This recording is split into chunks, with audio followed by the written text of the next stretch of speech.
Do you guys like Shark Tank?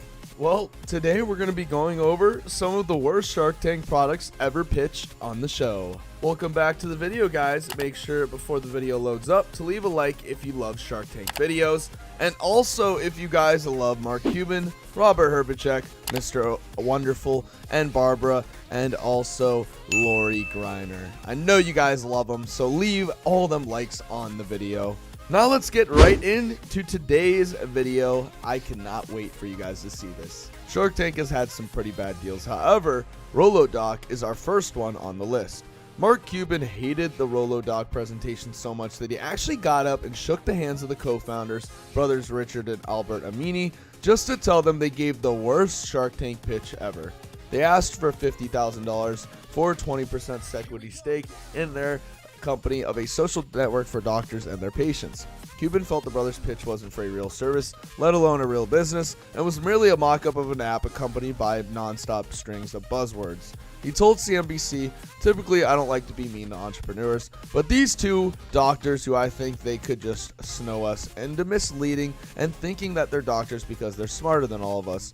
I don't know, but this could be an ego thing for Mr. Cuban. In fact, he is usually one of the more bodacious characters on the show. And to be honest with you, even though the service kind of did suck and the pitch sucked, you guys can easily tell that Mark Cuban wasn't having any of it that day." A full-length feature film entitled Track Days, which revolves around the exciting world of MotoGP. Next up, we have Track Days. From season 4, this company literally sucked. I mean, there was no good part to it, from its opening pitch to its offer to literally them leaving and almost tripping simultaneously. If a hypothetical company has no shot on Shark Tank, a hypothetical movie was practically guaranteed to fail. Immediately after James LaVitola and Brian Pitt said they were looking for a $5 million investment for 34% profits from their movie ID, QB announced he was out.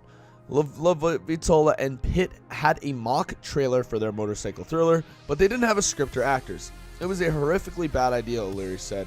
"I forbid you to proceed." And to be honest, if you're going on a show to literally pitch an idea such as this, why? And I mean, why in God's name would you have nobody ready? Why would you have no backup plan? Why would you literally have no script ready? I mean, these dudes literally were just pitching an idea. Literally an idea. They didn't have any formula proof. They literally were like, hey, we need this money to do our video, or I guess our movie. In this instance, they got schooled. Here we have one of my favorite, Cougar Energy.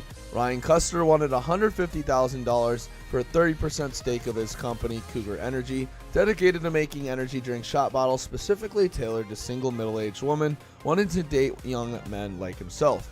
To call it tacky, it is an understatement. But he also only had $60,000 in sales over 3 years, which is really bad. And his pitch is proof that a gimmick can only take a brand so far. I mean, to be honest with you, it looked like that presentation they used cost like all the $60,000. I mean, they got a nice model. They had a bunch of really nice furniture brought in. I mean, this type of thing is bound to be a failure. I didn't like it at all, and I think this type of thing is very stupid in my opinion. But again, tomato, tomato. You can't tell or you can't teach an old dog new tricks. It's just how the name of the game is. And Cougar Energy, it was one of those failures. All right, lastly, we have another really cool invention. And this one I'm surprised didn't get an investment. And I know this one worked too as well because this guy has proven it. And we have the Sullivan generator. Mark Sullivan had been the only entrepreneur to promise the Sharks a share of a $96 billion in profit. He presented the investors with a series of amateur hand-drawn illustrations for the Sullivan generator and asked for $1 million and a 10% equity stake. Sullivan's massive generators would be scattered across the world, he said, pulling in huge amounts of ocean water to create and contain hurricanes for electricity production. Gold, however, was a byproduct that can be collected and turned into currency, he said.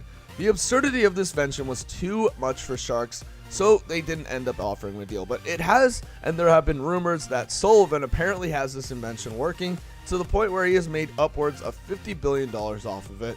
However, these theories have not been confirmed, and apparently a lot of people think he's not even alive anymore. Still though, if this ends up paying off, this could be the Sharks' biggest investment loss of all time. Well, that is it for today's video, guys. I hope you enjoyed it. Make sure to leave a like and comment, and also subscribe if you're new.